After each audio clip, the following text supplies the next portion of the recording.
If we want our students to develop a nuanced understanding of what ethical use of artificial intelligence looks like, then the way that we teach into it needs to be pretty nuanced as well.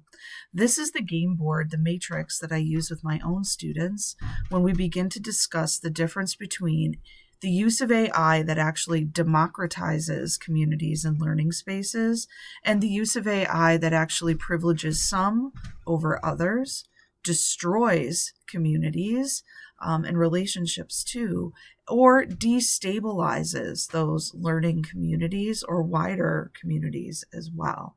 The matrix has us focus on two specific things: whether or not the use of AI is increasing natural intelligence and agency, or whether it is compromising one or both of those things.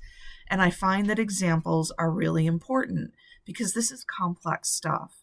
If you look here, you're going to see a page out of a book that I use, a slide deck that I use with my students and with teachers that I support in this work as well. There are 4 different examples here of different kinds of AI use. In one example, students use AI to level incredibly complex texts and to bring the complexity down to their independent reading level so that they can learn more about citizen science, and then appeal to their school district to create a citizen science club. This is not necessarily a purely academic exercise. Students are reading so that they can make a really solid claim and rely on evidence, but they're calling that evidence from articles that are way above perhaps their reading level. And so artificial intelligence helps them access and interpret those texts well. They work together to check their understanding, and they bring adults into that situation who support them too.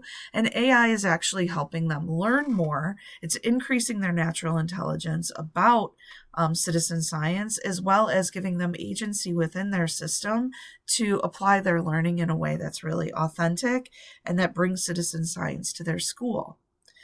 In yellow, you're going to see another example where a teacher uses AI to write letters of recommendation for students who are applying to college. This frees up lots of time for her to then work with them one-on-one on their essays, time that she had never really had before. And while this is a lovely opportunity for her students, it leaves a lot of people wondering, what about the students of those instructors who are not using AI in that way and who have not freed that time up for themselves? This is an example of privileged use. Some are benefiting, but others are not. I think the examples that we are most attuned to and that keep us up at night are those that live in the lower left quadrant.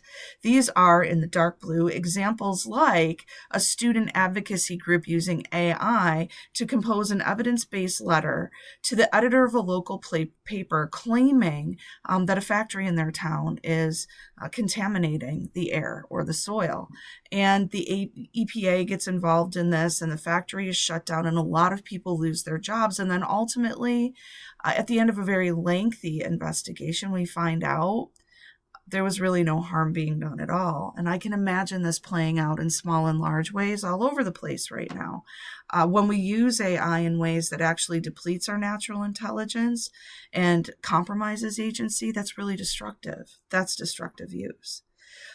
Some of the examples that are harder to really negotiate are much like those you see in royal blue, where a student advocacy group uses AI to compose a call to action that's shared with the Board of Education, and it's focused on removing certain courses from the high school curriculum. The board is super impressed, largely because of the content of that letter, that they invite them to speak, and then when they show up, because they used AI in ways to produce things that they couldn't themselves and that they don't understand, and because they did not include other people in this wider conversation, particularly experts and adults who could serve them well, the whole thing ends up unraveling. So they've built this really unstable castle in the sand. One of the things that I find very valuable is, beyond just sharing those simple examples, inviting my students to game this. And if you find this document in my digital swag bag, it's right inside the artificial intelligence folder. It's document A2, the AI matrix game. You can make a copy of this board for yourself. And so as it opens, you're going to see that I've designed it right inside of Google Slides. And this is the game board. Print this and give it out to groups of students, and then introduce them to some different scenarios. I like to share scenarios that are specifically aligned to the learning and work that we're currently doing.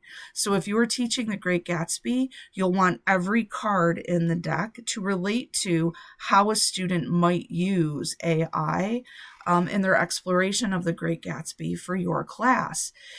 Each example should shake out on a different area of that board. And in this way, it becomes a deck that students, that groups can use to kind of tease through how some people might be using AI inside of the experience you're sharing right now. And it opens up a lot of opportunity for students to get clear about what democratizing use looks like, increases our natural intelligence, increases agency, but then also destructive use and privileged use and destabilizing use. You'll want to make sure the cards are closely related to what you are currently teaching, and you'll also want to make sure that you've shared examples that live in all four areas of that matrix, all four quadrants. You'll want to step into the conversations too, because this is a place where you can be really explicit about your expectations and the boundaries that you have. The more that we invite these nuanced conversations with learners, the better the language alignment will be between all of us. You'll be explicit about where the opportunities lie, which ones you're comfortable with, which ones you really are not, and more importantly, students will begin to develop a more nuanced understanding of what this can look like. I hope that this particular strategy and tool helps you. And again, you'll find it in my digital swag bag right inside the artificial intelligence folder. It's document A2, and you'll be led through the process of making your own copy. If you have questions, I hope you'll reach out. And if you're a newsletter subscriber, this is waiting right there for you.